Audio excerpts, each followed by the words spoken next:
पर मैं PPT share करूंगा और वो शेयर करेंगे। यस रितु जी।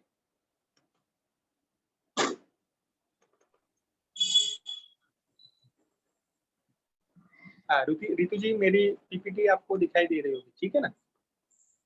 Yes sir.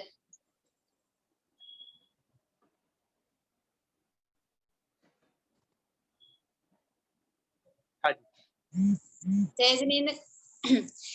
सभी लोगों ने जिन्होंने समर्पण ग्रुप में इस सप्ताह का नियत कार्य किया है, पूरी सक्रियता अपनी दिखाई है इस नियत कार्य को करने में। मैं आज उन सभी शिक्षकों का यहाँ अभिवादन करना चाहती हूँ। तो सभी लोग जो यहाँ आज इस वेबिनार में उपस्थित हैं, मैं सभी लोगों का एक एक करके नाम लूंगी, तो आप सभी को बहुत जोरदार तालियों से आज उन सभी का अभिवादन करना है। तो सबसे पहले जिन्होंने नियत कार्य किया है, आशिया खान जी सागर से हैं, इनका अभिवादन करते हैं, इन्होंने समय पर अपना कार्य किया है। इसके बाद दुर्गा नेमा जी अनंतपुरा, शिल्पी जैन जी, सॉरी सर, प्रगति सक्सेना जी, साक्षी ताम्रकार जी, कविता सक्सेना जी, मेघा राजा परमार जी बड़ा मलहरा से, दीप्ति राय जी शाहगढ़ से, सृष्टि नामदेव जी शाहगढ़ से। इसके बाद है शबाना खान जी साहेगढ़ से। सभी लोगों को जोरदार तालियों से इनका अभिवादन करना है।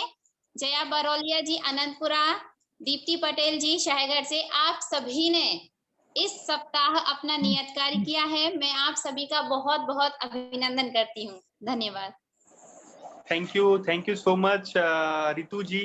रितु जी के लिए भी एक बार जोरदार तालियां होनी चाहिए, क्योंकि सबके लिए उन्होंने ये नियत कार्य चेक किए हैं। एक बार रितु जी के लिए भी एक बार जोरदार तालियां।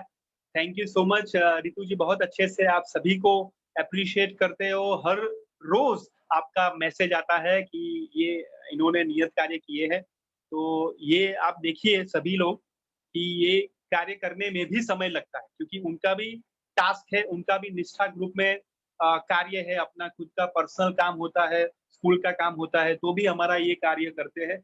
और सभी का जो नियत कार्य है, शेयरिंग है, वो पढ़ते भी है। तो ये बहुत बड़ी बात है। थैंक यू रितु जी।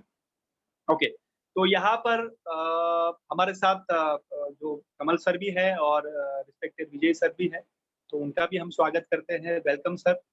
और यहाँ पर हम जो ग्रुप डिस्कशन यानी जो समूह चर्चा उसके बारे में यहाँ पर वेबिनार स्पेशली होने जा रहा है। और हमारे लिए वो गिफ्ट थी, जैन शिक्षा समृद्धि के द्वारा वो गिफ्ट थी कि अब सभी जो नियत कार्य करते हो, तो यहाँ पर आप सबको एक गिफ्ट के रूप में दिया जाए। तो और आप सभी तैयार हो? ऐसा 2 हाथ करके मुझे बताइए, सभी तैयार हो? यस और नो? अरे वाह, सभी एक्साइटेड हो ग्रुप डिस्कशन के लिए? वेरी गुड, बहुत बढ़िया। ओके, तो सबके फेस में मैं स्माइल देख रहा हूँ, सबके फेस में मैं एक उत्साह देख रहा हूँ कि आप ग्रुप डिस्कशन के लिए, समूह चर्चा के लिए आप तैयार हो। आप सभी को मैंने जो नियम थे वो आपको भेजे थे। इस तरीके से आपको शेयर करना है अपनी बात। जैसे यहाँ पर आपको ग्रुप 1 पहले प्रस्तुति करेगा। 10 मिनट की प्रस्तुति टोटल ग्रुप 1 में दी जाएगी। टाइमिंग आपको रितु जी चेक करना है, ठीक है? रितु जी, आपको टाइमिंग चेक करना है 10 मिनट का। और 1 मिनट रह जाए, 1 मिनट पहले तो आपको 5 मिनट रह जाए तो आपको मैसेज करना है alarm number 1, alarm number 2 1 minute रहे तो आपको करना है कि 1 minute remaining, 5 minutes remaining first alarm, second alarm है 1 मिनट रिमेनिंग और थर्ड अलार्म है कंप्लीट। ठीक है यस रितु जी? सर। तो ये 3 अलार्म आपको सबको भेजने हैं ग्रुप वाइज। और सभी ध्यान में रखिएगा कि रितु जी जब चैट बॉक्स में लिखेंगे कि ये फर्स्ट अलार्म है 5 मिनट बाकी है, सेकंड अलार्म 1 मिनट बाकी है और थर्ड अलार्म जो है हमारा जो ग्रुप डिस्कशन है वो कंप्लीट करना है। ठीक है? तो ये रितु जी टाइम कीपर रहेंगे और सभी ग्रुप में वो करेंगे। चलिए, तो 10 मिनट आपको दिया जाएगा ग्रुप डिस्कस करने के लिए और सभी सदस्य उसमें शामिल होने चाहिए 1 बाय 1। यानी जैसे एग्जांपल किसी ने प्रस्तुति की, 2 मिनट की प्रस्तुति उनकी की, वो विषय जो दिया गया था उसमें, उसके बाद सेकंड, उसके बाद थर्ड, उसके बाद फोर्थ। तो इसी तरीके से ग्रुप का ये डिस्कशन होगा। ओके, चलिए, तो इस तरीके से 10 मिनट का प्रेजेंटेशन होगा। मॉडरेटर जो है उनकी नियुक्ति हम पीपीटी के जरिए बताएंगे आपको कि ये आपके ग्रुप के मॉडरेटर होंगे। जो भी मॉडरेटर होंगे वो ग्रुप में सभी को अपॉर्चुनिटी मिले वो उनको जाननी है, ठीक है। तो सभी को अपॉर्चुनिटी मिले, कोई रह ना जाए, वो मॉडरेटर को देखना है। और साथ में टाइम जो है वो ज्यादा ना हो जाए, राइट, और कम ना हो, वो उनको मॉडरेटर को देखना है। और मॉडरेटर जो है वो अपनी बात लास्ट में, सबका 10 मिनट का हो जाए, लास्ट में उनकी समरी, ओवरऑल समरी, ये विषय में क्या हुई है वो प्रस्तुत करनी है, राइट। वो ओवरऑल समरी यानी अपना विषय, अपनी सोच भी रख सकते हैं और अपना समरी भी रख सकते हैं। तो ये मॉडरेटर का कार्य है। उसके बाद रितु जी सह-प्रशिक्षक के रूप में अपना 1 मिनट का प्रस्तुति करेंगे उस विषय के बारे में। उसके बाद मैं विषय के बारे में प्रस्तुति करूंगा, right. 2 minute, 1 minute Ritu ji करेंगे, 2 मिनट मैं करूंगा। और उसके बाद group number 2 same 10 minute, moderator, सह-प्रशिक्षक, प्रशिक्षक। उसके बाद 3-4, इस तरीके से हमें एजेंडा हमारा आज का है। मेन पर्पस क्या है, ध्यान से सुनना है। मेन हमारा पर्पस ये है ग्रुप डिस्कशन का कि एक हमारे शिक्षक का फीडबैक आया था कि सर हमें हमारा एक मौका हमें मिलना चाहिए, एक अपॉर्चुनिटी मिलनी चाहिए कि हम ग्रुप डिस्कशन करें, समूह में ग्रुप डिस्कशन करें और हमारे विचारों को प्रस्तुत करें। तो इसीलिए ये हमने, जब रिव्यू मीटिंग हमारा हुआ था, विजय जैन सर थे, हमारे कमल सर थे, तो सभी ने वो फीडबैक को सराहा था और अप्रिशिएट किया था। और उसी उद्देश्य के साथ हम मिल रहे हैं यहाँ पर 17th वेबिनार के साथ। तो ये हमारा आज का उद्देश्य है कि सबको चांस मिले, सबको अपॉर्चुनिटी मिले कि अपने विचार को प्रस्तुत कर सके सबके सामने। तो हम शुरू करते हैं। तो यहाँ पर मेरी पीपीटी शेयर कर रहा हूँ, आप सबको दिखाई दे रहे होगी, जस्ट अ मिनट। ओके, क्या मेरी पीपीटी आप सबको दिखाई दे रही है? Yes everyone. तो ग्रुप नंबर 1 में है साक्षी जैन जी, उनके लिए एक बार जोरदार तालियां होनी चाहिए। दुर्गा नेमा जी, उनके लिए एक बार जोरदार तालियां। सृष्टि नामदेव जी के लिए जोरदार तालियां। दीप्ति पटेल जी, सबाना खान जी, और जो मध्यस्थ रहेंगे वो है साक्षी जैन जी। तो मध्यस्थ यानी मॉडरेटर रहेंगे वो साक्षी जैन जी है। और उनका जो विषय है ग्रुप का, क्या नैतिकता की बात करना आज के समय में ओल्ड फैशन या पुराना बन चुका है, वो उनका विषय है। तो बारी बारी अपने ग्रुप के लिए वो प्रस्तुति करेंगे। और सभी, जब ग्रुप प्रस्तुति कर रहा है तो बाकी के जो शिक्षक है वो शांति से सुनेंगे, वीडियो ऑन रखेंगे, ऑडियो को ऑफ रखेंगे। मैं नीरज जी से रिक्वेस्ट करूंगा, ये जो पांचों है वो पांचों को आपको स्पॉटलाइट करनी है, ठीक है। चलिए, तो जोरदार तालियों से स्वागत किया जाए ग्रुप नंबर 1 के लिए, जोरदार तालियां। And all the very best, thank you. तो मैं पीपीटी बंद कर रहा हूं और ग्रुप 1 का प्रेजेंटेशन शुरू होगा।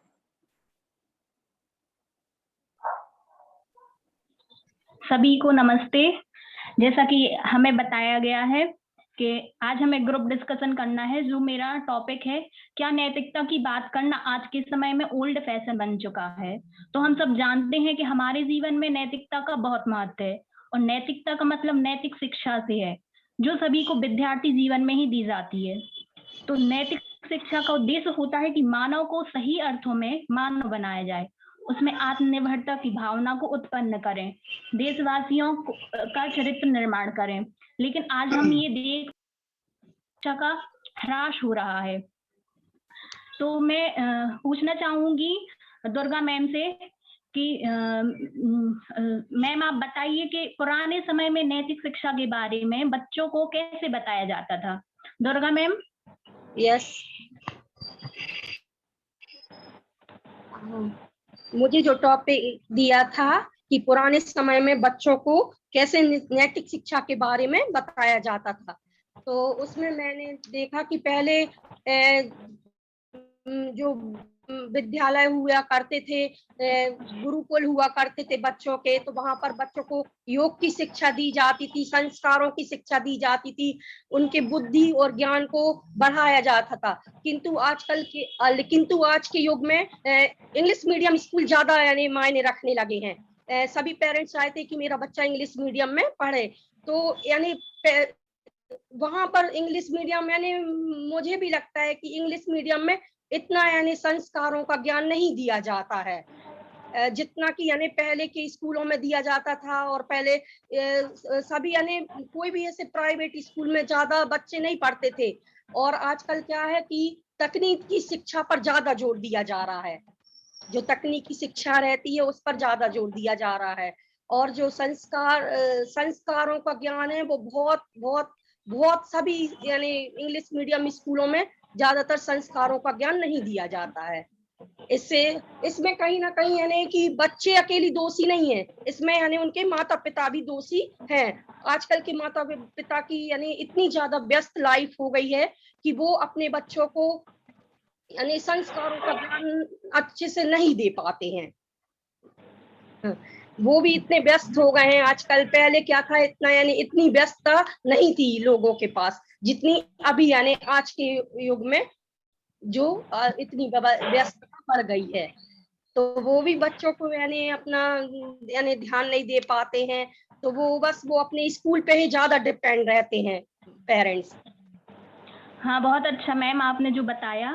तो आपका कहना था कि माता पिता व्यस्त रहते हैं और वो इंग्लिश मीडियम को ज्यादा महत्व देते हैं, इस कारण बच्चे संस्कारवान नहीं हो रहे हैं। हाँ, तो मैं जानना चाहूंगी सृष्टि मैम से, संस्कारों की कमी आती जा रही है। हाँ, तो हमें सृष्टि मैम बताएंगी कि वर्तमान युग में बच्चों को नैतिक शिक्षा से कैसे परिचित करें। सृष्टि मैम।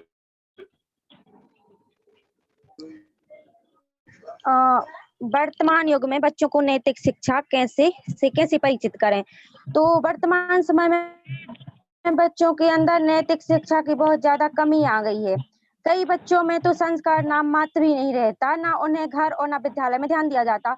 तो हमें उनके अंदर नैतिक आचरण लाने के लिए खुद को पहल करनी होगी। विद्यालय में हर वह कार्य जो बच्चा करता है और जो नैतिकता के अंदर आता है उस पर हमें विशेष ध्यान देना पड़ेगा। उनको नैतिकता की कहानियों द्वारा फिर कक्षा या विद्यालय के किसी बच्चे, संस्कारवान बच्चे या छात्र का उदाहरण देकर उनको हम समझा सकते हैं। और इस तरह के कार्य अगर हम प्रतिदिन करेंगे तो जल्दी से जल्दी हमें बच्चों के अंदर नैतिकता देखने को मिलेगी। वह धीरे धीरे हर क्षेत्र में नैतिकता में शिक्षा को लेकर चलेगा, और इस तरह से हम अपने वर्तमान में नैतिक शिक्षा को ला सकते हैं। हाँ, जैसे आपने बताया मैम कि हम नए तरीके से बच्चों को नैतिक शिक्षा के बारे में बता सकते हैं। जैसे कि मैम ने कहा है कि न्यू टेक्निक आ गई है और बच्चे इन चीजों को इग्नोर कर रहे हैं जो हम बताते हैं पुराने समय की बातें। तो हम नए तरीके से बच्चों को कुछ लालच देकर कुछ सिखा सकते हैं। बहुत अच्छा मैम, आपने बहुत अच्छा बताया। दीप्ति मैम, मैं आपसे जानना चाहूंगी नैतिक शिक्षा के अभाव से समाज में होने वाली हानियां, जो बच्चों में कमी है नैतिक शिक्षा की, तो उससे क्या प्रभाव पड़ रहा है हमारी समाज में। दीप्ति मैम। हाँ, वर्तमान काल में जैसे नैतिक शिक्षा के अभाव से बहुत ज्यादा बोलना चाहूंगी कि समाज में कोई भी किसी पर भरोसा नहीं कर रहा है, क्योंकि इतनी ज्यादा घटनाएं हो रही हैं कि मुझे लगता है कि हमारे साथ कब कौन सी घटना हो जाए इसका कोई भी मतलब ठिकाना नहीं है। और इसका मतलब सबसे बड़ा जिम्मेदार कौन होता है? जो अपराधी है उसके माता पिता। उसको बचपन से ही अच्छी शिक्षा नहीं दी गई है। एक मानवता के मतलब मानव तो है लेकिन उसके अंदर मानवता नहीं है। अगर वो मानवता होती तो वो बच्चा आज अपराधी नहीं बनता, और जो मतलब समाज में सभी के साथ दुष्टता पूर्वक व्यवहार करता है वह भी नहीं करता। इसलिए हर माँ बाप को थोड़ा वक्त देकर अपने बच्चों पर निगरानी रखनी चाहिए कि हमारा बच्चा क्या सही क्या गलत, क्योंकि आज के समय में बच्चे वही कार्य करते हैं जो उनमें उनका मन होता है, और वह ऐसी राह पकड़ लेते हैं मतलब उस काम में मतलब गलत राह पर चल जाते हैं और आगे के समय में एक अपराधी का रूप ले लेते हैं। और हमारे समाज में पहले भारत को सोने की चिड़िया कहते थे, लेकिन आज कोई भी भारत का नागरिक है कोई भी नहीं कहता। और सुबह से जब हम समाचार सुनते हैं तो उसमें मतलब अच्छी खबरें कम आएंगी, गलत मतलब खराब खबरें ज्यादा आती हैं। बस यही कहना है।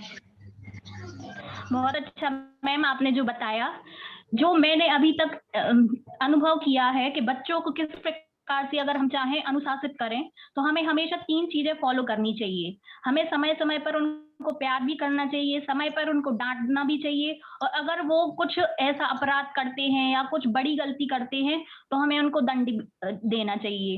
इससे क्या होता है कि नहीं चाहिए, क्योंकि आजकल ज्यादातर माता पिता ऐसे होते हैं कि यदि उनके बच्चों को कोई डांट दे तो उन्हें बुरा लग जाता है, और बच्चे मतलब ये सोचते कि हमारे माता पिता हमारी तरफ है तो वो और बड़ी गलती करने लगते हैं। लेकिन हमें ऐसा नहीं करना चाहिए। यदि कोई बच्चों को डांट रहा है तो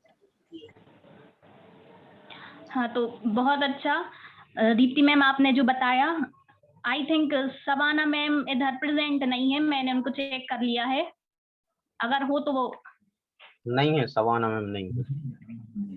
हाँ, तो जो हमें मतलब जो हमने आज डिस्कशन किया है उसमें हमें जो पता चला है कि हम न्यू टेक्निक से बच्चों को पुरानी संस्कृति के बारे में बता सकते हैं। जैसे कि आजकल के बच्चे ऐसे हैं कि उनको थोड़ा सा लालच दे दो टॉफी या कुछ का तो वो जरूर उस बात को फॉलो करेंगे। और सेकंड चीज कि हमें मतलब जो मैंने अभी सुना है कि हमें उनको समय पे डांटना और समय पे दंडित भी करना चाहिए। और थर्ड चीज के हमें उनको अपनी मतलब फैमिली में भी उनको संस्कारित होना चाहिए। मतलब जो अगर वो फैमिली संस्कारित होगी तो बच्चे भी स्वयं ही संस्कारित होंगे, और अगर फैमिली ही संस्कारित नहीं होगी तो बच्चे कैसे संस्कारित होंगे। पर लेकिन हमें अधिकतर अपने उनके माता पिता को दोष नहीं देना है, शिक्षक का भी बहुत कर्तव्य है। जब तक वो शिक्षक की निगरानी में है तब तक आप उनकी हर एक एक्टिविटी को देखिए और उनको टोकिए।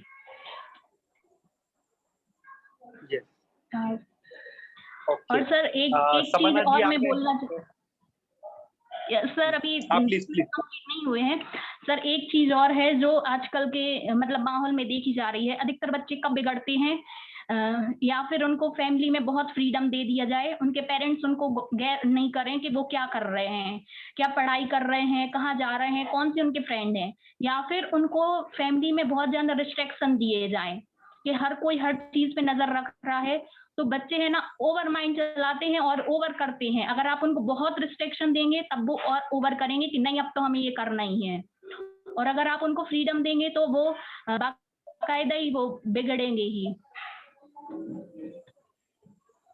राइट। साक्षी जी, सबाना जी आ गए हैं तो उनसे आप रिक्वेस्ट कर सकते हैं। हाँ, सबाना मैम, मैं आपसे पूछना चाहूंगी नैतिक शिक्षा का महत्व, क्या महत्व है अभी? सर मैम सबसे पहले तो मैं सॉरी बोलना चाहती हूँ क्योंकि मैम आज के दिन थोड़ा मैं बिजी रहती हूँ, मेरे यहाँ थोड़ा मेहमान आ जाते हैं मदरसे से तो उनका खाना पीना करना पड़ता है। सर आपने नैतिक शिक्षा का महत्व पूछा था मैम, तो नैतिक शिक्षा में इसका महत्व ये है कि झूठ नहीं बोलना चाहिए, हमें किसी की बुराई नहीं करनी चाहिए, धोखा नहीं देना चाहिए और किसी को गलत रास्ते पर नहीं ले जाना चाहिए, सही बात करनी चाहिए, दूसरों की मदद करनी चाहिए और अपने आसपास के लोगों को अच्छी राह बतानी चाहिए, शिक्षा देनी बहुत चाहिए। अच्छा मैम, आपने बहुत अच्छा बताया, thank you. Thank you ma'am. Yes, मेरे सभी ग्रुप मेंबर को थैंक यू कि उन्होंने मेरी बात मानी और जल्दी ही कंप्लीट किया। Thank you ma'am, thank you. Thank you so much. Group 1 के लिए एक बार जोरदार तालियां होनी चाहिए। बहुत अच्छे कोऑर्डिनेशन से सभी ने अपनी प्रस्तुति की है और अपना विचार व्यक्त किया है। रियली मैं सबके प्रयत्न के लिए मैं आपको जो कहते हैं ना कि बधाई देता हूँ, सराहना करता हूँ। बहुत बढ़िया, वेरी गुड, बहुत अच्छे। और ऑलमोस्ट 100% उनका प्रेजेंट था, ये भी बहुत बड़ी बात है। तो 100% प्रेजेंट ग्रुप 1 के साथ उन्होंने प्रस्तुति अपनी की है, वेरी गुड। तो मैं रिक्वेस्ट करूंगा सह प्रशिक्षक रितु जी को कि वो अपनी ऑब्जर्वेशन शेयर करें इस विषय में। ग्रुप 1 के डिस्कशन से मैंने देखा कि नैतिक शिक्षा के महत्व के बारे में जाना कि हमारा व्यवहार, हमारा आचरण ही नैतिक शिक्षा से बच्चों को बड़ों का आदर करना, उनकी सत्यता, उनके व्यवहार आदि चीजों में उनका विकास होता है। माना कि आज के समय में नैतिकता के बारे में हम बताते हैं तो बच्चों को ओल्ड फैशन लगता है, लेकिन अगर हम वह चीज बच्चों में डालना चाहते हैं तो सबसे पहले हमारा कर्तव्य बनता है कि वह चीज हम बच्चों के सामने कर करके दिखाएं, तो इसके बाद में बच्चे उस चीज को फॉलो करेंगे और वह चीज बच्चों के अंदर आएगी और उससे बच्चे आगे अपनी नैतिकता को फॉलो करेंगे। Thank you sir. Yes, thank you sir प्रशिक्षक रितु जी के लिए एक बार जोरदार तालियां। Thank you. और बहुत अच्छे से टाइम कीपिंग भी कर रहे हैं सबके लिए और अलर्ट भी सबको दे रहे हैं, ये भी साथ में बहुत बड़ी बात है। थैंक यू रितु जी। तो यहाँ पर जब मैं शेयरिंग करूं, लेकिन उससे पहले काफी सारे लोगों का आइडिया मिला है और विजय जैन सर ने एक बार हमने बात की थी, संवाद किया था और बहुत बड़ी बात वो उन्होंने बताई थी, तो मैं यहाँ पर शेयर करना चाहूंगा कि सब ये मानते हैं कि बच्चों के लिए उनके जो टीचर है, उनके यानी सबसे करीब बच्चे के साथ कौन होते हैं? कौन बताएगा? सबसे करीब बच्चों के साथ कौन होते हैं? कौन होता है सबसे करीब बच्चों के साथ, या जो बच्चे हैं उनके साथ कौन होते हैं? ब्रजेश जी।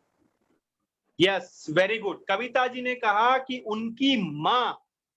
तो मैं ये बताना चाहता हूं कि बच्चों के लिए उनकी माँ जो है वो सबसे बड़ी टीचर है। हाँ या ना? कितने लोग मानते हैं? कितने लोग मानते हैं कि यस, कि माँ जो है वो बच्चों के लिए सबसे महत्वपूर्ण टीचर होती है नैतिक शिक्षा के लिए?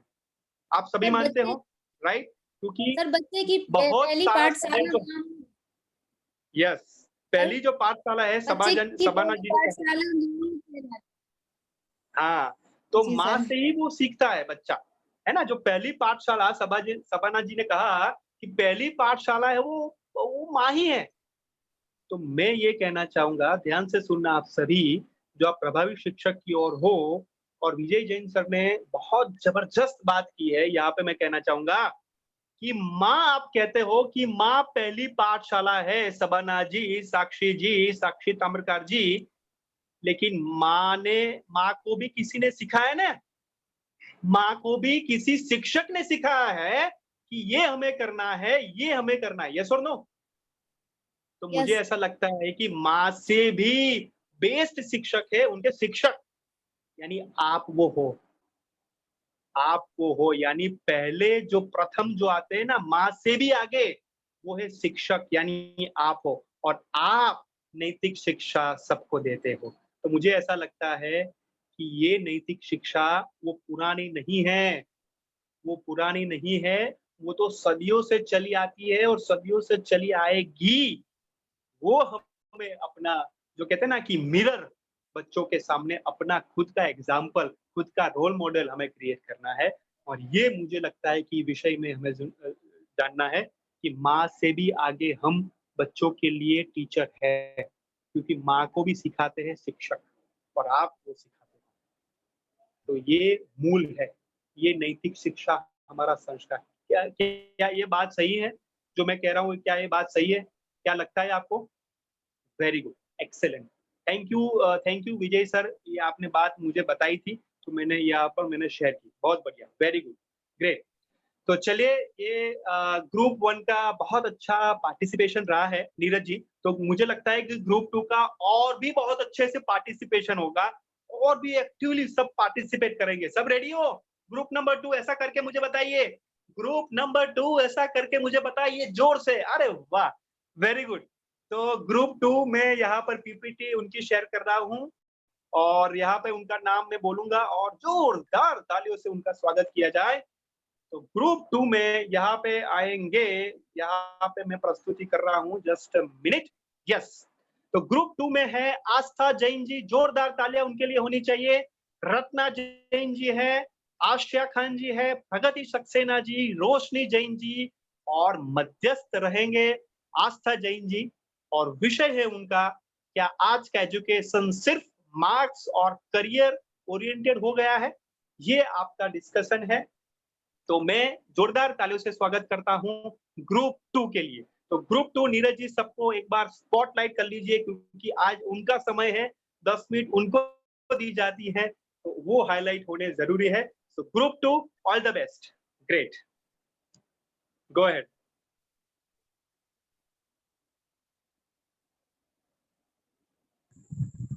सभी को जय जिनेंद्र। हमारा विषय है कि आज का एजुकेशन करियर और मार्क्स ओरिएंटेड हो गया है। और तो इसमें फर्स्टली प्रेजेंट करेंगी रत्ना मैम कि हमारा एजुकेशन, इंडियन एजुकेशन सिस्टम कैसा है। तो प्लीज रत्ना मैम। जी, सभी को जय जिनेंद्र। जैसे कि मेरा विषय है, क्या आज का एजुकेशन सिर्फ मार्क्स और कैरियर ओरिएंटेड हो गया है। तो आज सभी पेरेंट्स चाहते हैं कि उनका बच्चा डॉक्टर, इंजीनियर, लॉयर, आईपीएस बने। लेकिन क्या आपने देखा कि बच्चों को कौन सा काम करने में सबसे ज्यादा आनंद आता है, वह क्या करना चाहते हैं, ये आजकल कोई नहीं देखता है। कोई भी पेरेंट्स ये नहीं देखता है, नहीं जानना चाहता है कि उसका बच्चा क्या बनना चाहता है। बच्चों को अच्छे मार्क्स के पीछे भागने की बजाय उन्हें उनके पसंद के कैरियर को चुनने में उनकी मदद कीजिए। हर जगह डिग्री काम नहीं आती, हमारे लिए बहुत जरूरी है। अगर डिग्री नहीं है और नॉलेज है, तब भी हम बहुत आगे बढ़ सकते हैं। आजकल के पेरेंट्स अपने बच्चों को सिर्फ डॉक्टर बनाना चाहते हैं, इंजीनियर बनाना चाहते हैं। वो सोचते हैं कि इससे वह सब कुछ हासिल कर लेंगे और वह है, क्योंकि सचिन तेंदुलकर जो है, शायद आप उनको जानते होंगे, वो सिर्फ 10वीं पास हैं। ऐसी ही मैरी कॉम है जिन्होंने स्कूल की पढ़ाई छोड़कर बॉक्सिंग में अपना कैरियर बनाया। तो वो आज ये भारत की प्रमुख महिला बॉक्सर में से एक हैं। आजकल पेरेंट्स अपने बच्चों पर अपने सपनों का बोझ लाद देते हैं। वह ये बोलते हैं अपने बच्चों से कि हमें ये सुविधा नहीं मिल पाई, इसलिए हम नहीं पढ़ पाए। तुम पढ़ो, तुम आगे बढ़ो, तुम ऐसा करो। लेकिन इसमें बच्चों की क्या गलती है? इसमें बच्चों की क्या गलती है कि आपको सुविधा नहीं मिली, तो वो आप अपने बच्चों पर बोझ लाद देते हैं। और आजकल कोर्सेज बहुत हैं, जैसे कल्चर में भी आगे जा सकते हैं, पेंटिंग में जा सकते हैं। तो इनमें से कोई दो ही कैरियर चुने और उसमें ही रिसोर्सेज दें अपने बच्चों को, ताकि वो आगे बढ़ सकें। यूट्यूब पर भी अपना चैनल बना सकते हैं, उसमें मिलियन सब्सक्राइबर हो सकते हैं, जिससे भी अर्निंग होती है। इसलिए हमें अपने बच्चों को बोझ नहीं लादना चाहिए। उम्मीदों के बोझ से हमें अपने बच्चों को आजाद करना चाहिए। जो हमारे ट्रेडिशनल 7-8 कैरियर हैं, उससे हमें बाहर निकालना चाहिए और उनकी मनपसंद का करियर चुनने में उनकी मदद करना चाहिए। Thank you. तो रत्ना मैम ने हमें बताया कि एजुकेशन का मतलब सिर्फ डिग्रियां लेना नहीं, डिग्रियों को इकट्ठा करना नहीं, बल्कि एजुकेशन के बहुत सारे एक्सपेक्ट हैं। हमें उनको देखते हुए और डिफरेंट कैरियर को चूज करना चाहिए, ना कि तो वो 2-3 घिसे पिटे कैरियर के पीछे भागना चाहिए। और हमें अपने बच्चों को समझना चाहिए कि उन्हें क्या चाहिए। इसके आगे क्या आज का एजुकेशन मार्क्स और कैरियर ओरिएंटेड हो गया है, इस पर कुछ yes ma'am, good evening sir.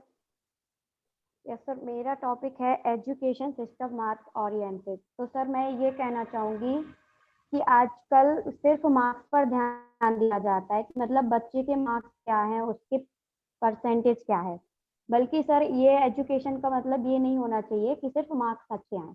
बच्चे का किस में इंटरेस्ट है, बच्चे की रुचि पर भी ध्यान देना चाहिए। एजुकेशन का मतलब सर सिर्फ किताबी ज्ञान नहीं होना चाहिए, किताबी ज्ञान नहीं होना चाहिए, बल्कि एजुकेशन 4 प्रकार की होती है, वैल्यू बेस्ड, पर्सनल और प्रोफेशनल। तो सर हम वैल्यू और सोशल एजुकेशन करें, सोशली वो पढ़ें, जिससे कि वो एक अच्छे नागरिक बन सकें, कि उन्हें सोशल और समाज का और हर चीज की वैल्यू का ज्ञान हो। और सर मैंने जैसे विद्यार्थी को क्या आवश्यक है लीड बनाने की, तो सर हम मतलब एक शिक्षक ऐसा होना चाहिए कि अपने आप को शिक्षक ऐसा बनाए कि बच्चे उसको अडोर करें, मतलब उसकी एक रोल मॉडल बनाए। आजकल सर क्या होता है कि बच्चे जो है स्कूल जाने में डरते हैं, क्योंकि मतलब कुछ शिक्षक नहीं है, या फिर सरकारी स्कूलों में ज्यादातर यही होता है कि कहीं उनको सुविधाएं नहीं मिल रही। अगर सुविधाएं उनको मिलती हैं तो वो कुछ अनकही सी होती है, मतलब अच्छे से उनको सुविधाएं नहीं मिलती हैं। तो सर ये होना चाहिए कि मतलब विद्यालय की जो व्यवस्था है, एक शिक्षक ऐसा हो जो बच्चे को सिर्फ किताबी ज्ञान ना दे, बल्कि अपनी उसको भूमिका बताए कि शिक्षा का महत्व बताए कि महत्व है क्या, शिक्षा क्या है। सिर्फ मार्क्स पर ही ध्यान नहीं देना चाहिए। आजकल क्या होता है कि बड़े बड़े स्कूलों में बच्चों को एडमिशन कराया जाता है कि ये बड़ा स्कूल है, अच्छा स्कूल है, तो इसी में पढ़ना है, लेकिन बच्चे की कैपेसिटी को, उसकी एबिलिटी को नहीं समझा जाता है कि उसको क्या आता है और वो कितना पढ़ सकता है। तो सब लोग सिर्फ इसमें ही करते हैं कि अगर ये बच्चा यहाँ पढ़ रहा है तो मतलब होड़ है, एक दूसरे को लेकर होड़ लगी है कि मुझे भी बच्चों को इसमें डालना है। भले ही गवर्नमेंट स्कूल में अच्छी पढ़ाई हो रही है, लेकिन उसमें ना डाल के बच्चों को उसमें डालना है जिसमें अपनी वाई की जाए, चाहे बच्चे को कुछ आए या ना आए, सिर्फ उस पर ध्यान देना है कि इंग्लिश मीडियम स्कूल है, फेमस स्कूल है, तो उस पर ध्यान दिया जा रहा है, ना कि इस चीज पर कि बच्चे की क्षमता क्या है और बच्चा क्या चाहता है, कि बच्चा शिक्षक को पहचानता है कि नहीं, शिक्षक से अपनी बात करता है कि नहीं। तो सर मेरा ये कहना है कि शिक्षकों के साथ साथ अभिभावकों को भी ध्यान देना चाहिए कि बच्चे के उनको मार्क्स से ना आके, उनके नंबरों से ना आके, बल्कि उनकी काबिलियत से आके कि उनको कितना करते हैं। Thank you.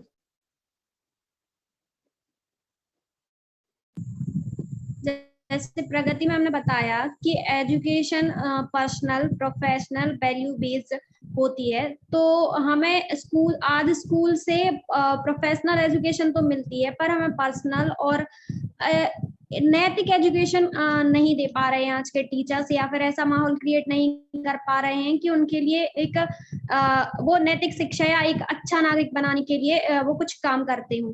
तो सर हमें बच्चों के लिए सिर्फ प्रोफेशनल एजुकेशन ना देते हुए नैतिक शिक्षा भी देनी चाहिए।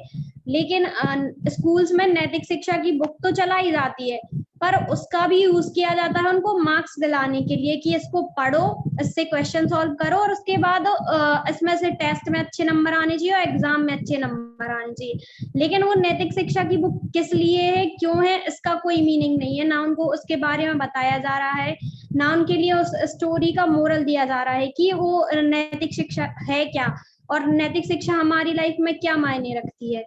तो सर हमें ये टीचर्स की जिम्मेदारी है कि हमें बच्चों को सिर्फ वो एक रटन तो विद्या नहीं सिखानी चाहिए, बल्कि शिक्षा का अर्थ होता है सीखना, ना कि रटना। तो हमें बच्चों को सिखाना चाहिए और समझाना चाहिए, ना कि उनको रटाया जाना चाहिए।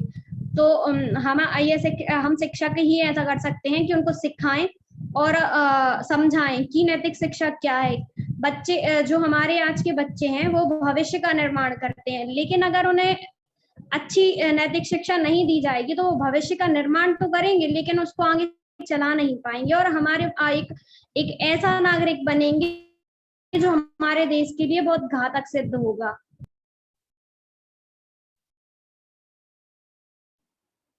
आपके पास अभी भी 1 मिनट है। तो सर मतलब यही मैं कंप्लीट करूंगी मैम के कि मतलब सर ऐसा होना चाहिए टीचर्स कि जिनसे बच्चे अपनी बात हर मतलब बिना झिझक के कर सकें, चाहे वो लड़के हों या वो लड़कियां हों। सर मतलब टीचर ऐसा प्रभावी शिक्षक हो कि मतलब हर चीज वो हर बात को, हर दिक्कत को शेयर कर सके। अगर उन्हें पढ़ाई में दिक्कत है या किसी भी चीज में अगर उन्हें समस्या है तो वो शिक्षक के साथ शेयर कर सके। Thank you. Yes, okay, so group 2 के लिए एक बार जोरदार तालियां होनी चाहिए।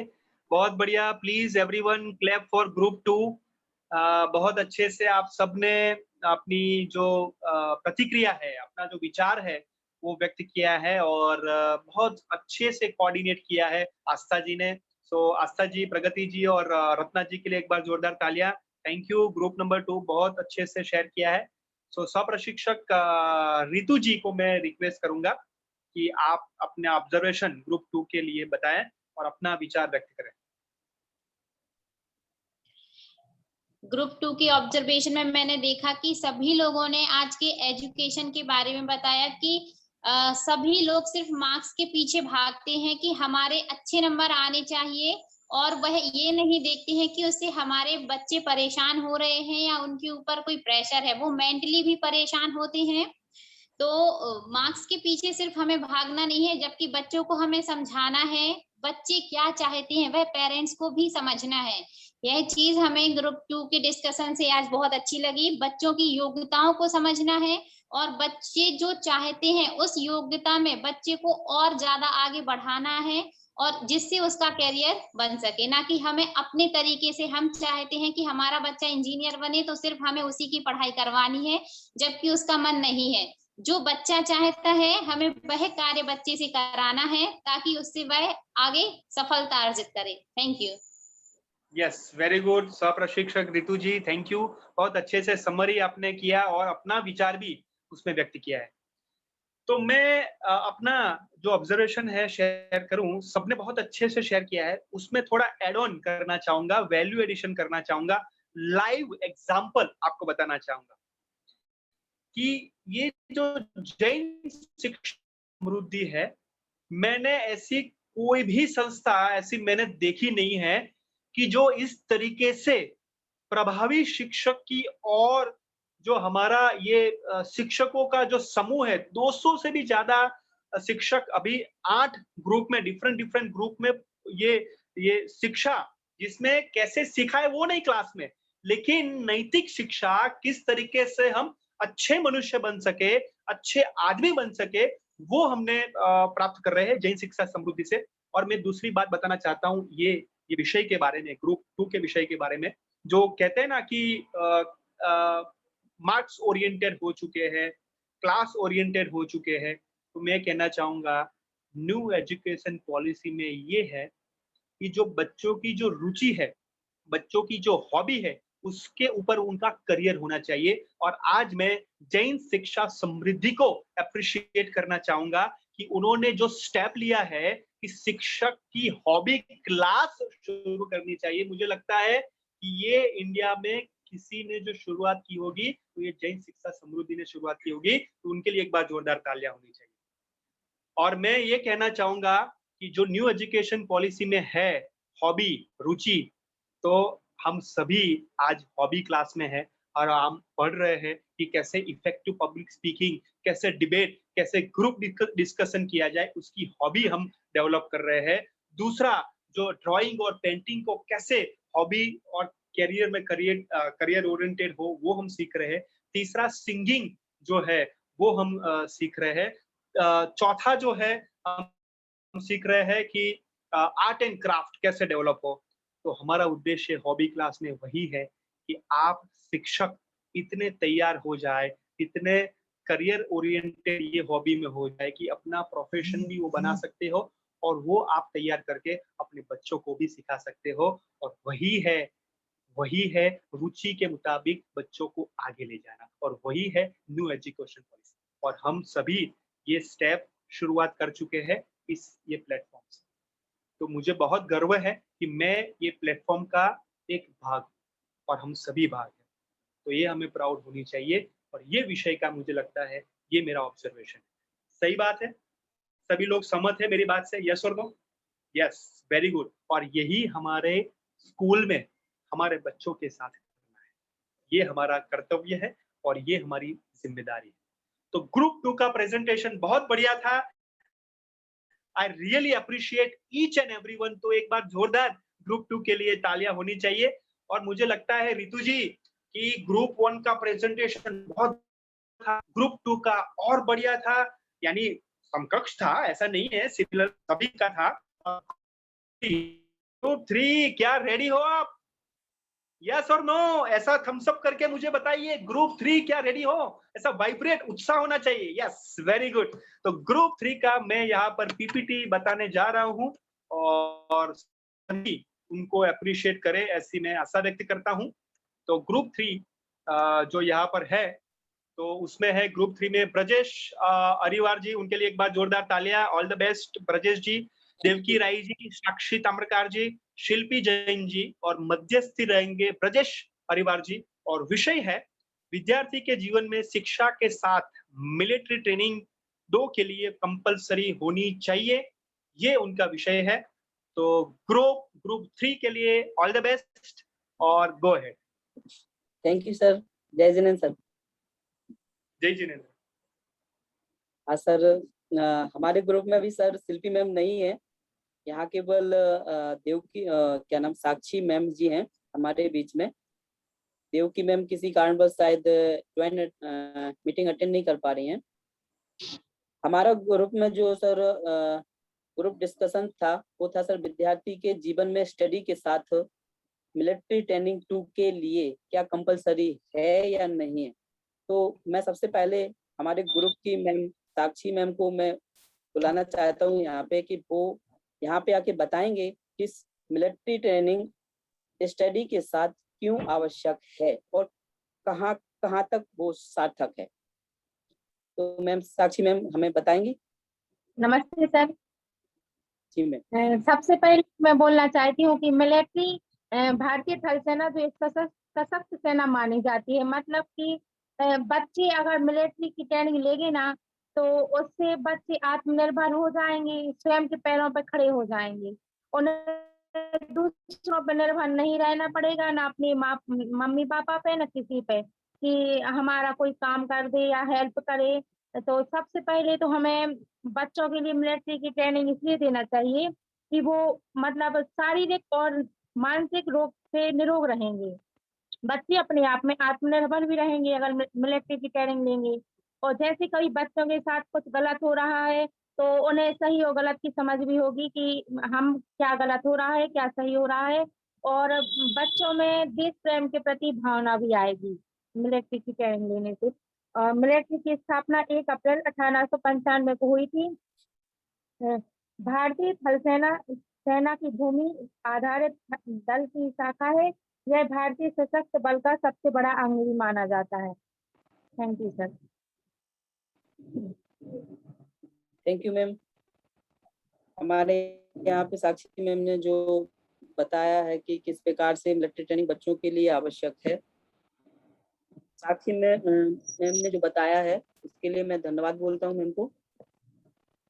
शिल्पी मैम ना होने की वजह से मैं शिल्पी मैम की जगह मैं बात कर रहा हूँ सर कि विद्यार्थी जीवन के में मिलिट्री की ट्रेनिंग क्यों आवश्यक है।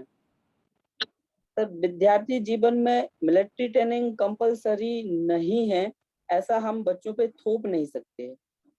यदि हम बच्चों की स्वेच्छा के अनुसार यदि सोचें कि उनकी क्योंकि मिलिट्री ट्रेनिंग जो होती है वो काफी डिफिकल्ट होती है, ये बच्चों को करना मतलब पॉसिबल नहीं है।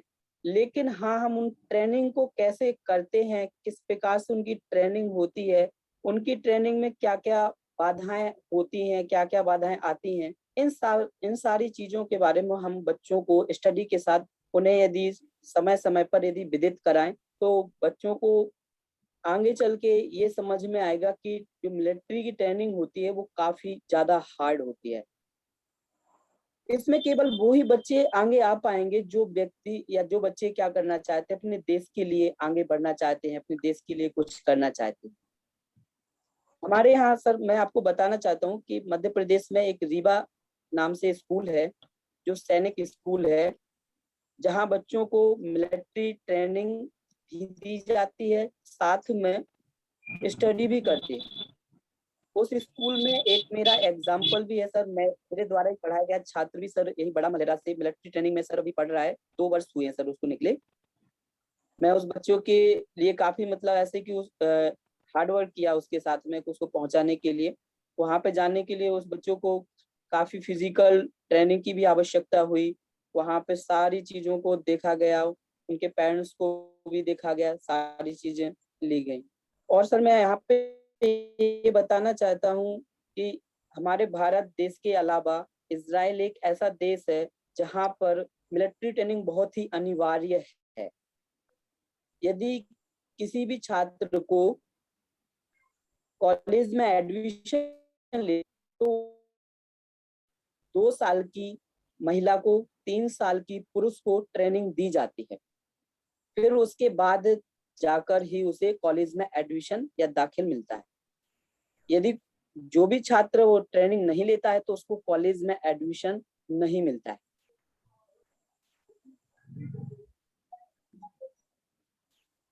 सर मैं अपनी बात को यहीं पे विराम देता हूँ सर, धन्यवाद sir. Okay, thank you. Ritu ji का एक मैसेज आया है कि 5 मिनट कंप्लीट हुई है, 5 मिनट अभी बाकी है। तो मैं ये कहना चाहूंगा कि ब्रजेश जी और उनके लिए एक बार जोरदार तालियां होनी चाहिए, साक्षी ताम्रकार जी के लिए कि उन्होंने बहुत अच्छे से एग्जाम्पल दिया अपने खुद का, अपने आसपास सराउंडिंग्स का। तो वेरी गुड, बहुत बढ़िया। तो हमारे पास थोड़ा समय है, तो मैं एज ए वॉलंटियर यहाँ पे मैं पूछना चाहूंगा कि क्या ये मिलिट्री ट्रेनिंग होनी चाहिए बच्चों की? कोई रेज हैंड करेगा, हाथ खड़ा करेगा तो उनको भी हम पूछ सकते हैं, उनका भी विचार प्रस्तुत कर सकते हैं। या राहुल जी। जी सर, बहुत सारी कंट्रीज हैं जिन्होंने कंपलसरी कर दिया है कि हर एक घर से एक बंदे को मिलिट्री में लिया जाएगा। इसी तरीके से क्यों हम भारत देश में बच्चों के लिए भी कंपलसरी कर सकते हैं? कि ज्यादा नहीं, ये नहीं मैं कह रहा हूँ कि उनको बंदूक पकड़ा दी जाए, मैं ये कह रहा हूँ कि मिलिट्री में जो हेल्थ से रिलेटेड चीजें सिखाई जाती हैं हम उन चीजों को बढ़ा सकते हैं। किताबी ज्ञान हथियारों का हम किताबों में दे सकते हैं। क्या जरूरी नहीं हम चीजों को नेगेटिव देखें कि हम उनको हथियारों के बारे में जानकारी देंगे तो वो घर पे बना लेंगे या कुछ गलत कर देंगे। अगर हम पॉजिटिविटी और की ओर जाएं तो मेरे हिसाब से बिल्कुल मिलिट्री ट्रेनिंग होनी चाहिए, तो ये काफी सार्थक रहेगा। आप खुद सोचिए सर, हम पॉपुलेशन में 2nd पॉइंट पे हैं। अगर हमारा कंट्री इस चीज पे आगे बढ़ जाए तो सारा जो वर्ल्ड है वो देखेगा और सोचेगा कि बताइए वहां तो हर घर में मिलिट्री का एक बंदा है। कभी सर, कभी मैन टू मैन फाइटिंग नहीं होगी। उसका मैं रीजन आपको बताता हूँ सर। चाइना, आज चाइना बम से लड़ सकता है, बंदूक से लड़ सकता है, लेकिन हाथ से नहीं सर, क्योंकि उनको पता है कि फिजिकली इंडियंस बहुत मजबूत है। Thank you sir. Thank you Rahul ji. कोई और एक बता सकता है? हमारे पास टाइम हो तो ग्रुप 3 को। यस, आस्था जी।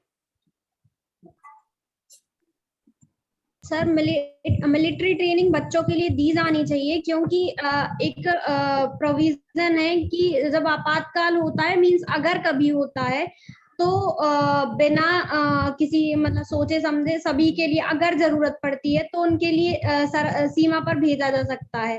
तो अगर एक आम नागरिक जिसके पास कोई मिलिट्री की ट्रेनिंग नहीं है या फिर उन्हें जानकारी नहीं है तो वो वहां जाके करेंगे भी क्या? तो स्कूली शिक्षा के साथ उन्हें मिलिट्री की ट्रेनिंग देनी चाहिए, क्योंकि अगर कभी इन फ्यूचर अगर देश को जरूरत पड़ती है तो हम उनके काम आ सके। Thank you sir. Very good, thank you Aastha ji. और कोई 1-2 मिनट बाकी है? Yes, Sakshi Jain ji. Yes sir, जो मिलिट्री की ट्रेनिंग दी जाती है, जो हम लोग को कॉलेज में एनसीसी एनएसएस जो हमने देखे हैं, तो उसमें हमने जो देखा है कि जो लड़कियां रहती थी या बॉयज रहते थे तो बहुत ही डिसिप्लिन रहते थे।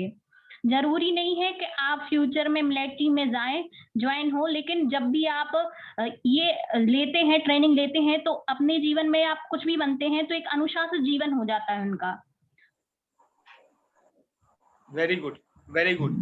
Thank you so much Sakshi Jain ji. बहुत अच्छे से आपने ग्रुप 3 को सपोर्ट किया है और आपने अपना विचार भी सबके साथ शेयर किया है। Very good, thank you so much Aastha ji.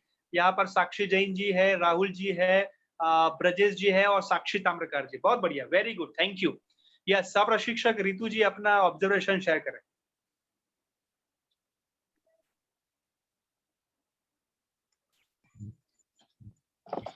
Group 3 के ऑब्जर्वेशन में मैंने देखा कि सभी लोगों ने बताया कि एजुकेशन के साथ साथ मिलिट्री ट्रेनिंग क्यों जरूरी है। तो विद्यार्थी के जीवन में शिक्षा के साथ साथ मिलिट्री ट्रेनिंग भी जरूरी है, क्योंकि इससे बच्चों के शारीरिक एवं मानसिक विकास में बहुत बढ़ोतरी होती है। जैसे कि बच्चों का शारीरिक और मानसिक विकास है, यह बढ़ता है। परस्पर सहयोग की भावना का विकास होता है। देश प्रेम की भावना जागृत होती है बच्चों के अंदर कि हमें अपने देश के लिए भी कुछ करना है। इससे बच्चे सीखते हैं कि हमारे देश के जो सैनिक हैं वह बॉर्डर पर कैसे खड़े होकर के हमारे देश की रक्षा करते हैं। उसी तरह बच्चे भी आगे बढ़कर हमारे देश की रक्षा करने के लिए तैयार होंगे। यस, थैंक यू, बहुत बढ़िया, थैंक यू सह प्रशिक्षक रितु जी। यहाँ पर मैं कहना चाहूँगा कि जो मिलिट्री ट्रेनिंग है, तो मिलिट्री में आगे जाए ना जाए, ये मेरे लाइफ का मैं अफसोस मैं आपके साथ शेयर कर रहा हूँ, क्योंकि मुझे लगता है कि रियल बात होनी चाहिए, दिल की बात होनी चाहिए। तो मैं अपने लाइफ का अफसोस मैं व्यक्त करना चाहूँगा कि हमारे कॉलेज में एनसीसी नहीं था, हमारे कॉलेज में एनसीसी ट्रेनिंग नहीं था, तो मेरा रह चुका। मैं भी उसमें कुछ करना चाहता था, मैं भी उसमें कुछ आगे बढ़ना चाहता था, लेकिन वो रह गया। तो मैं ये जानना चाहता हूँ, और मेरे घर में भी आप एक पुस्तक है, जितने भी परमवीर चक्र है, जितने भी ऑल ओवर इंडिया में जिन्होंने भी परमवीर चक्र प्राप्त किए हैं, उनकी मेरे पास बुक है। और मैं ये चाहता हूँ कि जो मेरी बच्ची है उनको वो शेयर किया जाए, एक एक स्टोरी शेयर किया जाए, और मेरे आसपास जितने भी बच्चे हैं उनको भी ये स्टोरी शेयर की जाए कि मिलिट्री की जो लाइफ है वो कितनी टफ होती है, कितनी क्षमतापूर्ण होती है, कितनी कौशल्यपूर्ण होती है, और हमारे देश के लिए कितना बलिदान, कितना कर्तव्य वो निभाते हैं। तो ये आज की पीढ़ी के लिए मिलिट्री ट्रेनिंग है, मुझे लगता है 2 पर्सपेक्टिव से होनी चाहिए, 3 होनी चाहिए। एक तो है हमारा देश का जो कर्तव्य उनका है रक्षण करना, वो होनी चाहिए। सेकंड है उनका फिजिकल हेल्थ उनका खुद का हो, फिजिकल हेल्थ होगा, फिटनेस होगी, तो अच्छे से कार्य कर सकेंगे। और तीसरा है मेंटल हेल्थ, क्योंकि आप देख सकते हो कि यहाँ पर मैं बताना चाहूंगा नीरज जी कि एक हमारे वहां पे गुजरात में एक इन्होंने है ना एक सुसाइड नोट लिखी थी, ध्यान से सुनना सभी। एक बच्चा था 12 एज का था, 12वीं साल का था, और उन्होंने सुसाइड नोट लिखी थी, सुसाइड नोट। और सुसाइड नोट में लिखा था कि मैं एक गेम जो है मैं खेल रहा हूँ, मुझे नाम वो गेम का याद नहीं है, लेकिन वो गेम में खेल रहा हूँ मोबाइल में, और मैं 80,000 रुपए जो है वो मैं हार चुका हूँ। इसलिए मैं मेरे पिताजी को, माताजी को ये मैं बताना चाहता हूँ कि 80,000 रुपए मैं चुका नहीं सकता हूँ, और मैं कमजोर हूँ फिजिकली और हेल्थ के रिलेटेड, इसलिए मैं सुसाइड कर रहा हूँ। माय डियर फ्रेंड्स, क्या आपको लगता है कि ये सिचुएशन उनकी लाइफ में, ये 12 साल का लड़का सुसाइड नोट लिखता है और सुसाइड कर लेता है? ये बहुत गंभीर बात है हमारे भारत देश की। और ये जो है ना, ये मिलिट्री यानी फिजिकल और मेंटल हेल्थ वीकनेस बच्चों के पास आ रही है। तो क्या आपको ऐसा लगता है कि ये मिलिट्री ट्रेनिंग से फिजिकली हेल्थ और मेंटल हेल्थ आएगी, डिसिप्लिन आएगी? यस और नो? हाथ खड़ा करके मुझे बताइए, हाथ खड़ा करके मुझे बताइए कि क्या ये इस तरीके से मिलिट्री ट्रेनिंग होने से क्या सेल्फ डिसिप्लिन, क्या फिजिकल हेल्थ, क्या मेंटल हेल्थ वो आएगी कि ऐसी सिचुएशन का सामना बच्चे कर सके, युवा होके कर सके? क्या आपको ऐसा लगता है? चैट बॉक्स में लिख के मुझे बताइए एवरीवन, यस और नो, यस और नो। मुझे लगता है कि ये बहुत, ये कहते हैं ना कि वेकअप कॉल है, ये नीरज जी अलार्म है हमारे लिए कि हमारे आसपास ऐसे बच्चे नहीं होने चाहिए कि सुसाइड नोट लिखे। हमें रोकना है, उनको डिसिप्लिन सिखानी है, मेंटली हेल्थ फिटनेस कैसे हो, फिजिकल फिटनेस कैसे हो, वो लाइफ में सिखानी है, और ये बहुत जरूरी है। इसलिए ये 3 नंबर का ग्रुप विषय हमने रखा था, राइट? वेरी गुड, बहुत बढ़िया, बहुत अच्छे से आपने ग्रुप डिस्कस किया, और हम आगे बढ़ते हैं। तो ग्रुप 4, क्या आप रेडी हो? यस, मुझे यहाँ पर विषय मुझे बताइए, फेस करके मुझे बताइए। Yes, are you all ready? ऐसा शेक करके मुझे बताइए। Group 4, yes, okay. तो ग्रुप 4 रेडी है, तो मुझे लगता है नीरज जी क्या देरी है, वाह क्या बात है। तो ग्रुप 4 रेडी है, तो क्या देरी है। तो यहाँ पर मैं पीपीटी से उनका नाम यहाँ पर शेयर करना चाहूंगा, तो जोरदार तालियों से उनका स्वागत किया जाए। Just a minute, okay. तो ये रहा हमारा group number 4। Just a minute, यहाँ पर मैं आ रहा हूँ, ये रहा, ओके।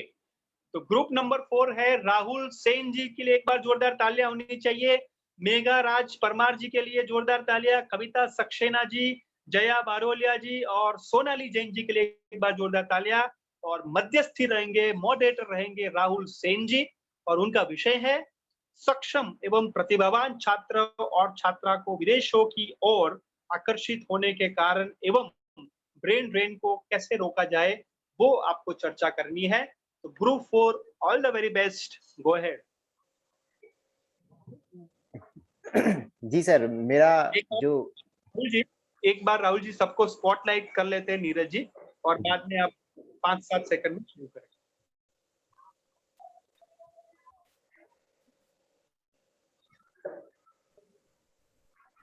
हाँ, साक्षी जी एक बार नाम बोल दीजिए, तो नीरज जी, सॉरी रितु जी सबका नाम बोल दीजिए ग्रुप 4 में, तो नीरज जी सबको spotlight. Yes sir. Rahul Sen ji, Megha Parmar ji, Kavita Saxena ji, Jaya Barolia ji और सोनाली जैन जी।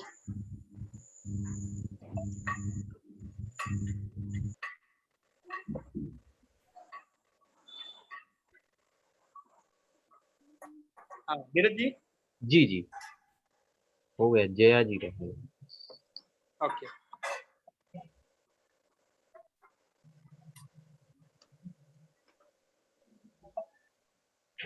हो गया तो। अभी दिख नहीं रहा नीरज जी। ओहो,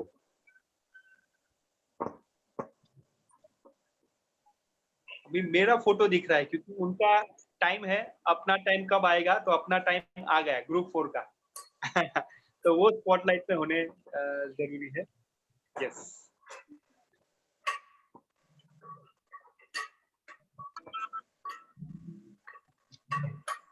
ओके। और कौन है, मैं एक बार देख लेता हूँ। मेघा परमार जी है, ठीक है। और कौन है, मेघा जी, ओके। तो कविता जी, सेना जी। हो गया। ठीक है। Thank you Neeraj ji, go ahead Rahul ji. जी सभी को नमस्कार। मेरे ग्रुप में कविता मैम है, मेघा मैम है, जया मैम। मैं अपनी बात अपनी एक कहानी में रखना चाहता हूँ ताकि सबको पता चल जाए। सबसे पहले बता देता हूँ आपको ब्रेन ड्रेन होता क्या है। ब्रेन ड्रेन का मतलब होता है जो प्रतिभावान व्यक्ति होते हैं वो विदेश में जाके सेटल हो जाते हैं और वहां अपनी सेवाएं देते हैं। मैं आपको बताना चाहता हूँ कि बिहार के भागलपुर में एक छोटे से गांव में एक गोपाल नाम का लड़का रहता है जिसने कृषि यंत्रों पे इतने आविष्कार किए हुए हैं कि उसको सारी दुनिया से बुलावा आ रहा है। आपको विश्वास नहीं होगा, उसको नासा ने बुलाया है, डोनाल्ड ट्रंप ने तक बुलाया है, इवन चाइना तक ने उसको बुलाया है उसकी प्रतिभा को देखकर, मगर वो भारत में रुका हुआ है। ये उसकी उदारता है और महानता है। उसके द्वारा इतने अच्छे इन्वेंशन किए गए हैं कि उसने अपने 2 पेटेंट भी ले चुका है वो। तो बात ये है, आज का मुद्दा ये है कि हम ब्रेन ड्रेन को रोक कैसे सकते हैं। तो मैं ये कहता हूं कि अगर सरकार अच्छे से कार्य करे, हमें वो मूलभूत सुविधाएं मिले, तो स्वाभाविक सी बात है इंसान कहीं बाहर काम करने नहीं जाएगा। चीजों को और अच्छे से प्रस्तुत करने के लिए मैं जया मैम को बोलना चाहूंगा कि आप कुछ 2 बातें रखें मैम। नमस्ते सर। ब्रेन ड्रेन का मतलब होता है प्रतिभा का पलायन करना। जैसे अपने देश के कुछ लोग हैं, जैसे वैज्ञानिक, इंजीनियर या कोई प्रतिभाशाली लोग जो पैसे कमाने के लालच में या कोई रिसर्च के लिए दूसरे देश में चले जाते हैं और फिर वहीं रह जाते हैं, या फिर हमारे देश के जो इंटेलिजेंस हैं वो दूसरे देश के लिए काम करते हैं या काम आते हैं, इसी को ब्रेन ड्रेन बोलते हैं। जैसे भारत के जो प्रथम कोटि के लोग हैं वो उच्च कोटि के लोग हैं वो दूसरे देश में जाकर रहने लगते हैं, तो हमारे देश के लिए द्वितीय और तृतीय कोटि के लोग काम करते हैं, जिससे हमारा देश पिछड़ रहा है। और बाकी देश आगे बढ़ रहे हैं। दूसरे देशों में को उनकी टॉप क्वालिटी के लोग प्रतिभा देते हैं या चलाते हैं, और हमारे देश को निम्न कोटि के लोग चलाते हैं। मतलब हमारे देश के जो उच्च कोटि के लोग हैं वो दूसरे देशों में जाकर रहने लगते हैं। जैसे एल्बर्ट आइंस्टाइन को अगर उस टाइम रोक लिया जाता उनको उस देश से भगाया नहीं जाता, जर्मनी से, तो शायद वो एटम बम जर्मनी में बनता, जो कि आज अमेरिका में, जिस अमेरिका को खिताब मिला है उसका, तो वो उस टाइम अगर वो जर्मनी छोड़ के नहीं जाते तो उसका खिताब अमेरिका को मिलता। जैसे हमारे देश में सबसे ज्यादा कमी डॉक्टर्स की है, जो कि दूसरे देशों में जाकर रह रहे हैं, वहां काम आ रहे हैं। जैसे कि हमारे देश की में 35 करोड़ की जनसंख्या में कुल 11 लाख डॉक्टर्स हैं, जबकि सबसे ज्यादा जरूरत हमें डॉक्टर्स की है, लेकिन वो दूसरे देशों में जाकर रह रहे हैं। भारत को विश्व का गुरु माना जाता है, मगर हमारे देश के जो इंटेलिजेंस होते हैं वो दूसरे देशों में जाकर रह रहे हैं, जैसे अमेरिका, रूस, जर्मनी, यहाँ जाकर रह रहे हैं, जिसकी वजह से हमारा देश पिछड़ा हुआ है। हमारे देश में प्रतिभा की कोई कमी नहीं है, लेकिन हमारे देश के जो लोग हैं वो बाहर जाके रह रहे हैं, इंटेलिजेंस दूसरे देशों में जाकर रह रहे हैं और दूसरे देशों के लिए काम आ रहे हैं, और वो सब बहुत मतलब पैसे कमाने के लालच में कर रहे हैं। Thank you sir.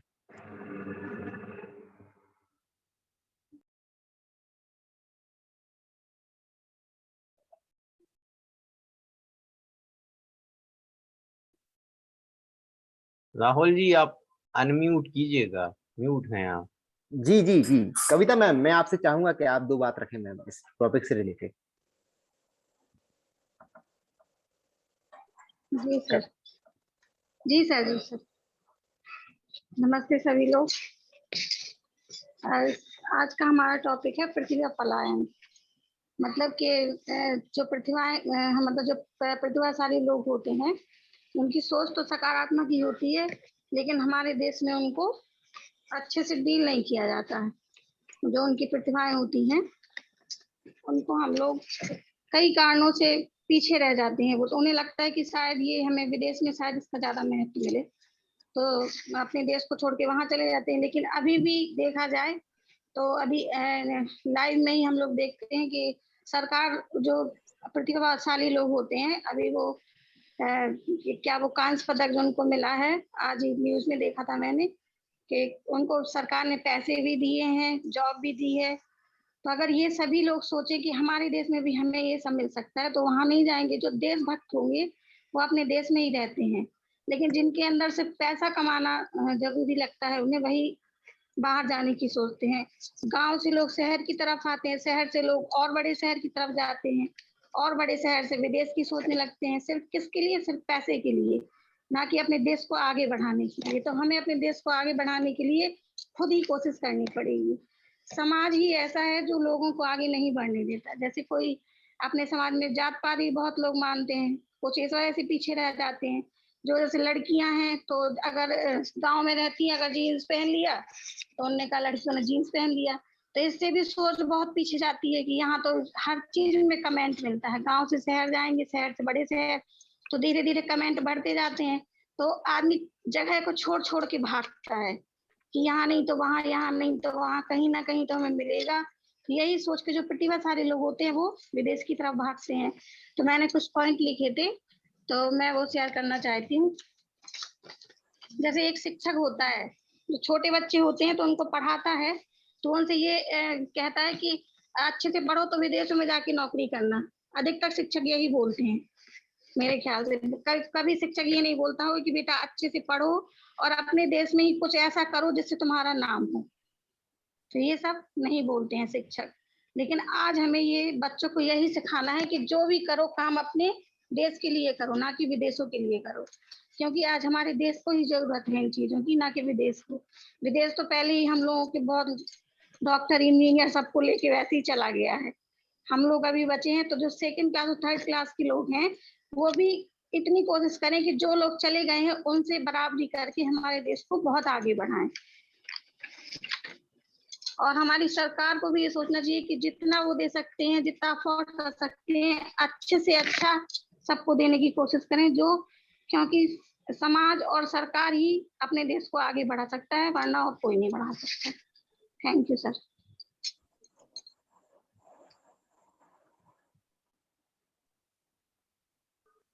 Yes Rahul जी।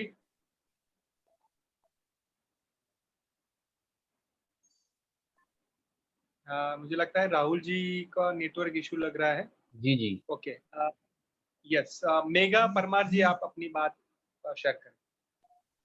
सभी को जय हिंद।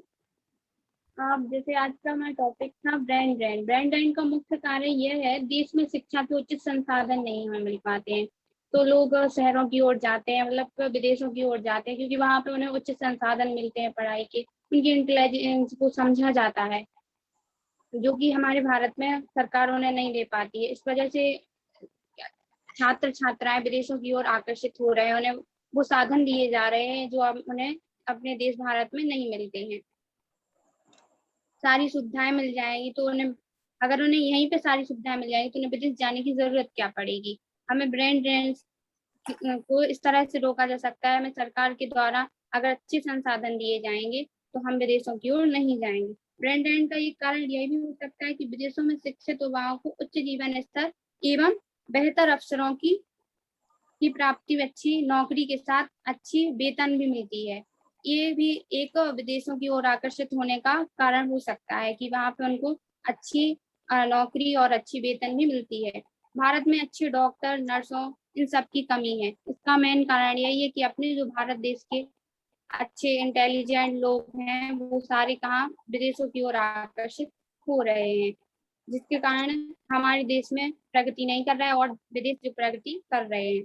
महामारी के दौरान आवश्यकता पड़ती है स्वास्थ्य कर्मियों की, जिसकी मांग हमारा देश विदेशों से करता है।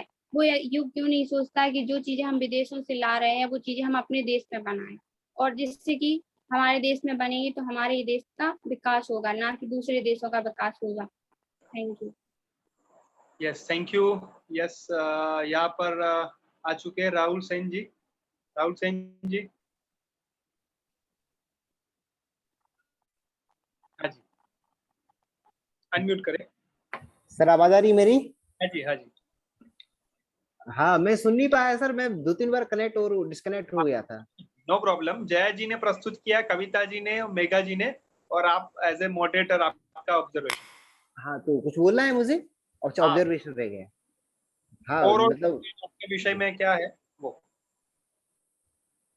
हाँ बस मैं तो ओवरऑल मैं सर में यही बोलना चाहूंगा कि ओवरऑल फेलियर जो है वो गवर्नमेंट का है। अगर मूलभूत सुविधाएं हमें मिलती तो स्वाभाविक सी बात है कि हम विदेश की ओर नहीं जाते सर। और मैं अपने सारे मेंबर्स के बारे में कहना चाहूंगा कि बहुत अच्छा बोला। मैं मेघा मैम को नहीं सुन पाया हूँ, बाकी जया मैम ने और कविता मैम ने अपना अच्छा प्रयास किया मैम। सर जी yes thank you. So group 4 के लिए एक बार जोरदार तालियां होनी चाहिए सबके लिए। यहाँ पर कविता जी, जया जी, मेघा जी और राहुल सेन जी के लिए एक बार जोरदार तालियां। Thank you. बहुत अच्छे से ग्रुप 4 का प्रेजेंटेशन हुआ है, और ये मैं जानना चाहूंगा हमारे सहप्रशिक्षक रितु जी के लिए कि उनका नजरिया क्या है, उनका पर्सपेक्टिव क्या है। सहप्रशिक्षक रितु जी। यस सर, ग्रुप 4 के ऑब्जर्वेशन में मैंने देखा कि सभी लोगों ने ब्रेन ड्रेन के बारे में बताया कि हमारे देश से जो हमारे देश की जो छात्र छात्राएं हैं ये अच्छी शिक्षा ग्रहण करके दूसरे देश में चले जाते हैं, विदेशों में चले जाते हैं और वहां नौकरी करते हैं, क्योंकि वहां उनको ज्यादा सुविधाएं मिलती हैं, उनको वहां ज्यादा पैसा मिलता है, इसीलिए वह उस देश से आकर्षित हो जाते हैं और वहां पर जाके अपनी सुविधाएं ग्रहण करते हैं और वहां अपना समर्पण करके पूरा कार्य वहीं पर करते हैं। हमारे यहाँ शिक्षा तो अच्छी है पर काम करने का उतना पैसा नहीं मिलता है, इस वजह से आज ये हमारे देश से प्रतिभा पलायन हो रहा है। हमारे छात्र छात्राएं हमारे देश में शिक्षा बहुत अच्छी ग्रहण करते हैं, यहीं से सीख करके जाते हैं, लेकिन उनको जो कार्य हमारे देश के लिए करना चाहिए वह जाकर के विदेशों के लिए करते हैं, क्योंकि वह उनकी मूलभूत सुविधाओं से बहुत आकर्षित हैं। Thank you.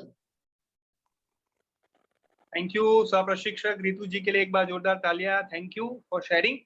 ओके, तो यहाँ पर मैं कहना चाहूंगा ग्रुप 4 के विषय के बारे में कि एक आपने फिल्म देखी होगी स्वदेश। किसने देखी है? किसने देखी है स्वदेश? शाहरुख खान। मैंने देखी है सर। ओके, तो क्या है राहुल जी उसमें, स्वदेश में क्या है? हाँ सर, वो बाहर जाते हैं, फिर वो इंडिया आते हैं, इंडिया के लिए कुछ करते हैं। वो वाटर के लिए बनाते हैं, बिजली बनाते हैं शायद, या पानी रोकते हैं, तो उनका भागीदारी रहती है सर। बहुत छोटा था तब देखी थी सर मैंने। हाँ, तो उसका मतलब ये हुआ। यस, ब्रजेश जी कुछ कहना चाहते हैं। हाँ जी बताइए। थैंक यू राहुल जी। हाँ ब्रजेश जी।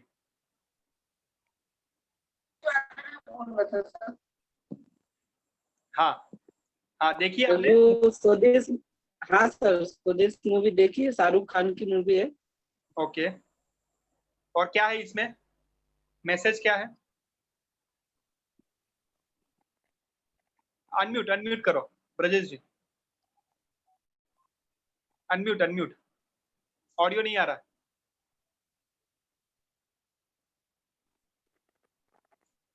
ओके, मुझे लगता है कि उनका ऑडियो नहीं आ रहा है, लेकिन उन्होंने मूवी देखी है। किसने और देखी है स्वदेश मूवी? किसने देखी है?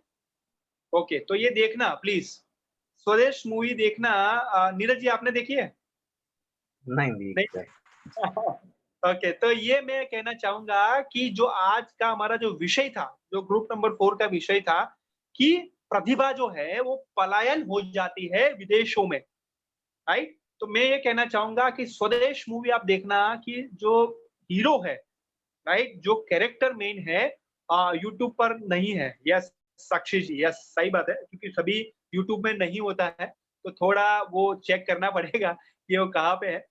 लेकिन स्वदेश मूवी बहुत अच्छी बात है कि विदेश में वो सीख के आते हैं या विदेश में वो कार्य करते हैं, लेकिन अपने देश के लिए कुछ करना था, गांव के लिए कुछ करना था, कि वो बहुत डॉलर या पाउंड में जो उनको सैलरी मिलती थी, वो छोड़ के गांव में अपने अपने गांव के प्रतिभावान लोगों के साथ उन्होंने ये प्रयोग किया, ये पानी का प्रयोग किया, और सबके गांव के घर में वो पानी लाए। मुझे लगता है ये ग्रुप 4 का विषय का जो मेन है तत्व ये होना चाहिए। कि आप देखो नीरज जी, योग जो है ना, योग हमारे इंडिया का कल्चर था, संस्कृति हमारी इंडिया की थी, लेकिन देखो आप विदेश में काफी सारे लोग, मैं तो गया था महाराष्ट्र सीखने के लिए, 1 महीना में रहा था योग के क्लास के लिए, सर्टिफिकेट के लिए।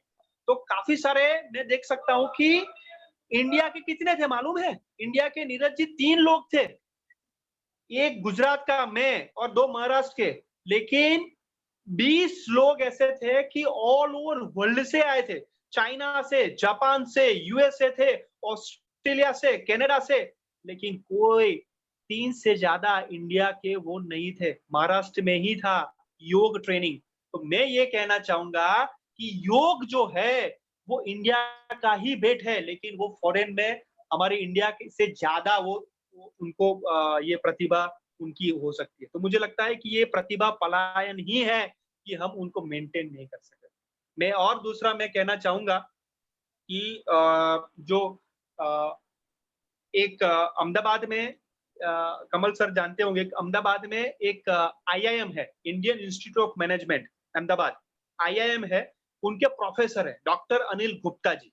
ध्यान से सुनना कि वो प्रतिभा को कैसे पलायन से बचे। तो आईआईएम में डॉक्टर अनिल गुप्ता है आईआईएम के, और वो क्या मानते मालूम है नीरज जी, क्या सृष्टि जी मानते हैं मालूम है, रत्ना जी? वो शोध यात्रा करते हैं। क्या करते हैं अस्ता जी? शोध यात्रा। साक्षी जी क्या करते हैं? राहुल जी शोध यात्रा।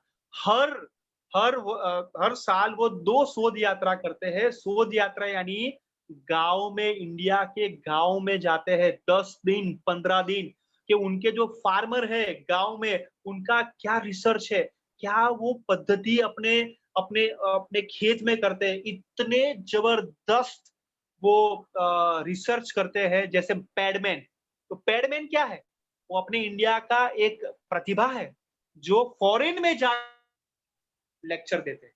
पैडमैन मूवी देखी है कि नहीं? तो ये इंडिया में नहीं, लेकिन बाहर जाके उनकी प्रतिभा की शेयरिंग करते हैं। तो मुझे लगता है कि आप शोध यात्रा आप सर्च करना वेबसाइट में, डॉक्टर अनिल गुप्ता जी पढ़े लिखे हैं, लेकिन गांव में रह के डाउन टू अर्थ कैसे अपने इंडिया के कल्चर को वर्ल्ड के सामने रखे, वो काम कर रहे हैं।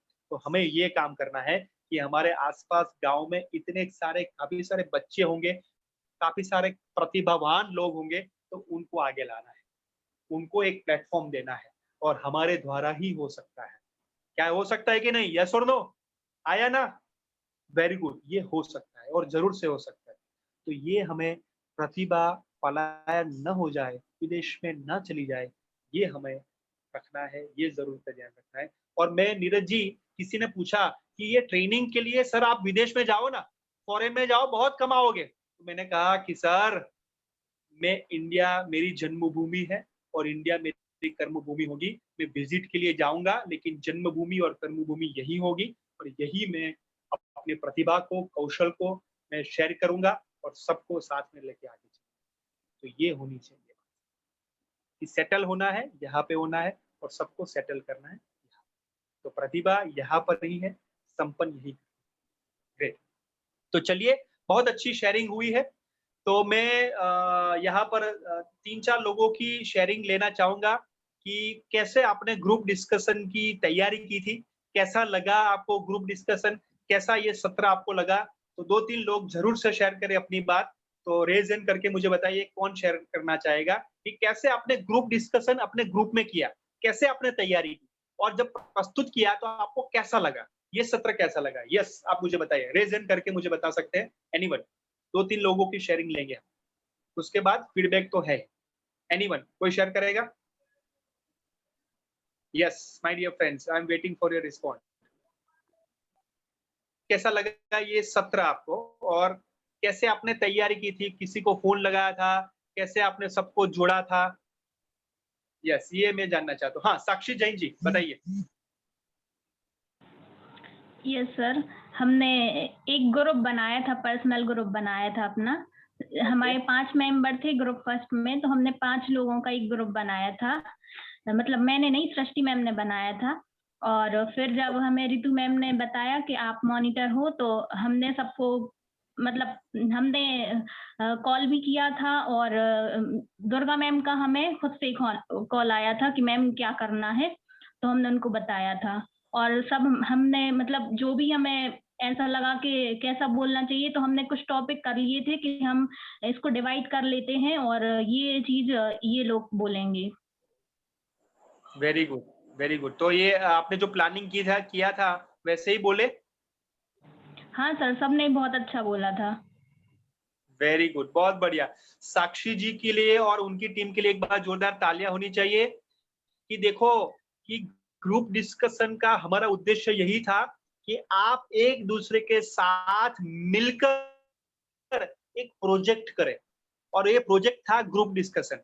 जैसे आपने कभी भी ऐसा व्हाट्सएप ग्रुप आपने पहले नहीं बनाया होगा, समर्पण कितना पुराना है, लेकिन आज वो जो प्रोजेक्ट था ग्रुप डिस्कशन का, उसमें आपने ग्रुप बनाया और सबके साथ बात की। ये पहली बार हुआ, हाँ या ना? कितने लोग ऐसा मानते हैं कि यस सर, हम एक दूसरे का साथ इस तरीके से जुड़े? वेरी गुड, बहुत बढ़िया, वेरी गुड। तो ये उद्देश्य हमारा संपन्न हुआ। Yes Sakshi ji, thank you. और कोई शेयर करना चाहेगा? और कोई शेयर करना चाहेगा? एनीवन? यस, और कौन शेयर करना चाहेगा कि कैसे आपने तैयारी की, कैसा लगा आपको ये सत्र? एनीवन? हाँ, यस राहुल जी प्लीज बताइए। जी सर, तैयारी तो इतनी नहीं हो पाई थी, मगर बहुत अच्छा लगा। मैं थोड़ा सा समझ नहीं पाया था कि हमारा मोटिव कैसा रहेगा, मीटिंग कैसे होनी है और वो बातें कैसे प्रस्तुत करनी है। तो अगर मजा बहुत आया और चीजें बहुत अच्छे से क्लियर हुई, और मेरे हिसाब से ये बहुत कारगर चीज है सर। और कनेक्टिविटी तो हो ही जाती है।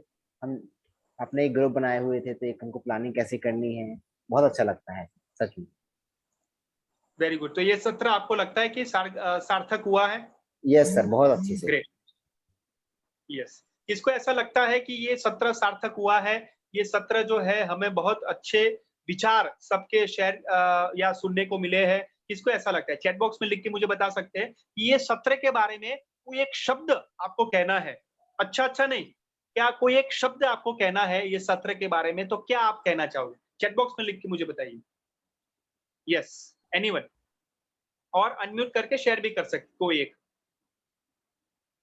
यस, रत्ना जी आप बताइए कैसा लगा आपको?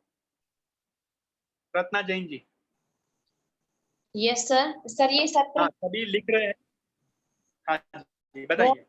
क्योंकि बहुत टाइम हो गया समर्पण ग्रुप के लिए, हमने कभी एक साथ मिलकर कभी बात नहीं की, कभी कॉल नहीं किया एक दूसरे को, और अभी एक साथ ग्रुप बनाया और सबने डिस्कस किया कि कौन क्या बोलेगा। तो ये सत्र हमें बहुत अच्छा लगा। आगे भी अगर ऐसा कुछ प्रोग्राम हो सके JSS के थ्रू तो हम जरूर पार्टिसिपेट करेंगे। Very good, very good, thank you Kavita ji, sorry Ratna ji. और सभी मैसेज में भी लिख रहे हैं, तो सभी का भी मैं अप्रिशिएशन करना चाहूंगा, मोटिवेट करना चाहूंगा। बहुत अच्छे, आप सभी ने ग्रुप 1, 2, 3, 4 सभी ने पार्टिसिपेट किया है और अच्छे से टाइम के साथ आपने प्रस्तुति की है। तो मैं यहाँ पर हमारे रितु जी है, उनको ओवरऑल समरी के लिए मैं उनको बुलाना चाहूंगा कि ओवरऑल ये ग्रुप डिस्कशन में आपकी क्या शेयरिंग है, आपका क्या ऑब्जर्वेशन है ओवरऑल, वो आप रितु जी शेयर करें।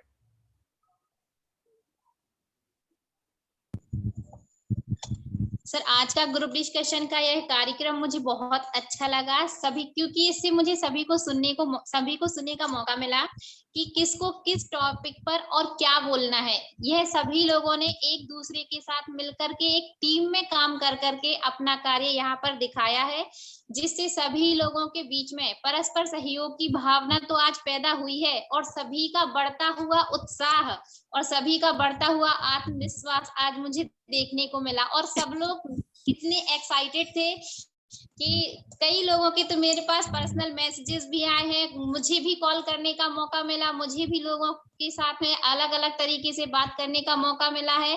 तो सर मैं भी इसके लिए बहुत ज्यादा एक्साइटेड थी कि कैसे इस काम को आगे किया जाए।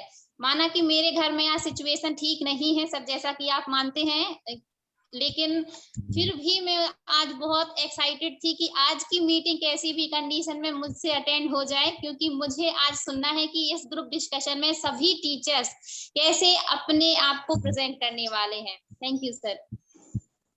बहुत बढ़िया।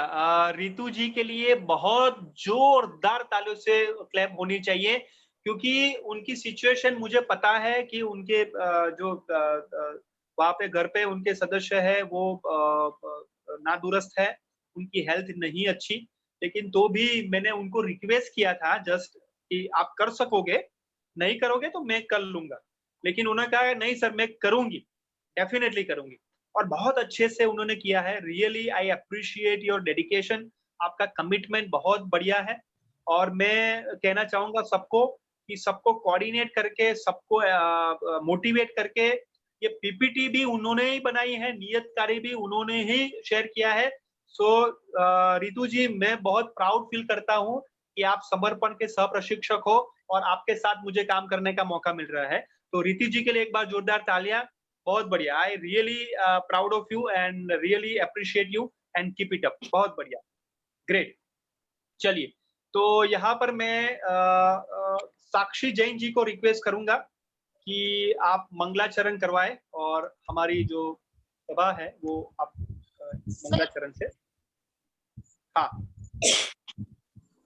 सर साक्षी जैन जी ने मना किया हुआ था कि वो नहीं करेगी, तो ओके। और और सर यहाँ पर रत्ना जी भी नहीं दिख रही हैं, जिनका लास्ट में होना था आज। जी, रत्ना जी के लिए इनवाइट था। हाँ रत्ना जी, यस। तो सभी से रिक्वेस्ट है, दो हाथ जोड़ के आंखें बंद करके हम मंगलाचरण करेंगे। बोलिए मर्दन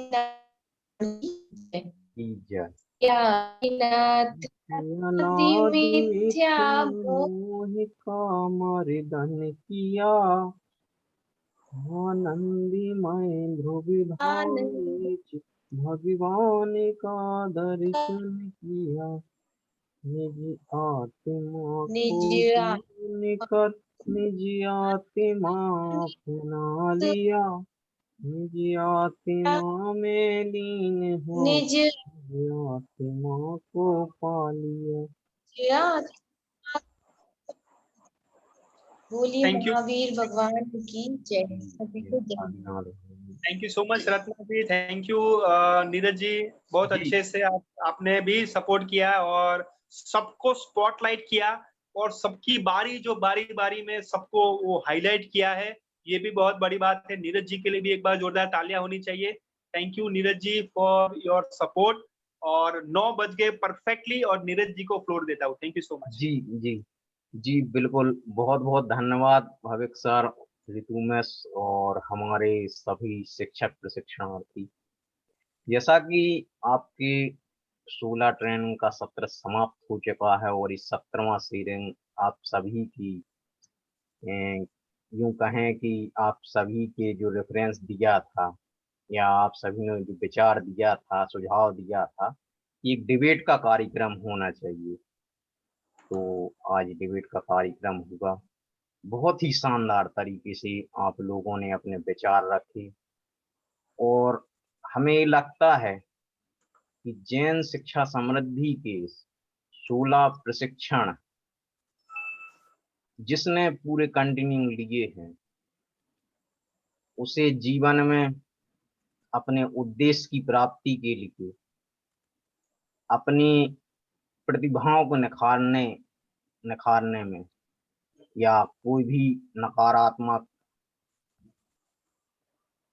प्रतिक्रिया या नकारात्मक एक्टिविटी का वो शिकार नहीं होगा, क्योंकि इन 16 प्रशिक्षण के माध्यम से आप सभी के लिए वो सभी ट्रिक बताई गई हैं जिससे आप अपने उद्देश्य को, अपनी प्रतिभाओं को निखारने से रोक नहीं सकते। ना कोई नेगेटिव या नकारात्मक वातावरण आपके कैरियर पे या आपके प्रोग्रेस पे घात नहीं कर सकता। जी, जैसा कि अभी एक लास्ट में एक टॉपिक था प्रतिभाओं का पलायन, तो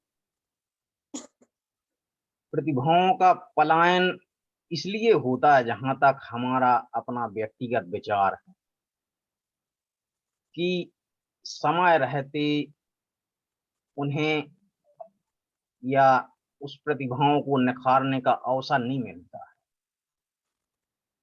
या उन्हें प्लेटफॉर्म नहीं मिलता है।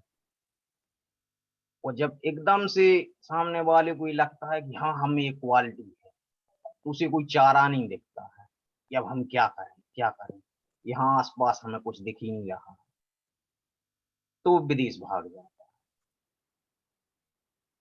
और विदेश में उसने शिक्षा ली, एजुकेशन लिया, अपना काम पूरा किया, तो विदेश से वो वापस आता है, तब वो देखता है कि हमने और ज्यादा हमें प्रतिभा आ चुकी है, अब वो हमें ऐसी कोई व्यवस्था नहीं मिल रही है कि हम उसमें अपने आप को फिट बैठा सकें, तो वापस आके फिर जर्मनी में जॉब करने लगता है। हमारे कहने का मतलब ये है कि हमें समय रहते बच्चों में छुपी प्रतिभाओं को निखारना, क्योंकि वह अपने आप में अवसर खोजे। क्योंकि यदि आज के युग का प्रत्येक बच्चा न्यूटन और चाणक्य बन जाए या न्यूटन और चाणक्य जैसी सोच हो, तो हमारे देश, हमारी संस्कृति, हमारे राष्ट्र की उन्नति में कोई बाधक नहीं हो सकती। और हमें लगता है कि इन 16 प्रशिक्षण कार्यक्रम के माध्यम से जितने भी शिक्षक प्रशिक्षणार्थियों ने हमारे सत्र को आत्मसात किया है, तो देश, समाज और राष्ट्र की संस्कृति को बचाने में या उसकी प्रगति में आप सभी की भूमिका अहम रहेगी, क्योंकि आप एक प्रशिक्षित शिक्षक हैं और आपके लिए वो सभी ट्रिक या वो सभी ये मान के चलिए जानकारी दी गई है कि आप जिन बच्चों के लिए आप पढ़ाएंगे तो आपको कैसा पढ़ाना है, किस समय पे हमें उनकी प्रशंसा करनी है, किस समय पे हमें उन्हें मोटिवेट करना है। तो हमारी ये शुभकामनाएं हैं जैन शिक्षा समृद्धि परिवार की, ये आप सभी के लिए शुभकामनाएं हैं कि आप देश और राष्ट्र की तरक्की में अपनी भूमिका का निर्वहन करेंगी और एक अच्छे शिक्षक की तरह अपना कार्य करेंगे। एक बार पुनः आप सभी के लिए धन्यवाद। जय जिनेंद्र, जय भारती, शुभ रात्रि। Thank you so much, thank you, जय जिनेंद्र।